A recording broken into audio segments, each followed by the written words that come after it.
satellite animation at sa ating radar ay huling namataan si Typhoon Paolo sa vicinity ng bayan ng Mayoyaw sa Ifugao.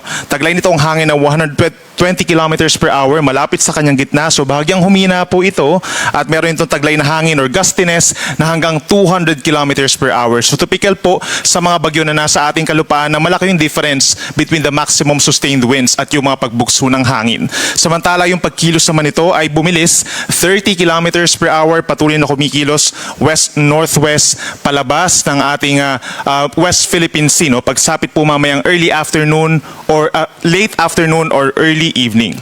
Base naman sa ating latest satellite animation, malaking bahagi po ng Luzon, kabilang ang Metro Manila, nasasakop nung outer rain bands na rin nitong si Bagyong Paolo. So aasahan din po yung mga paminsan-minsang malakas na ulan dito sa mga areas po na medyo malayo sa Bagyo, kabilang na yung Calabarzon, Metro Manila at hilagang bahagi po ng Bicol Region and Mimaropa.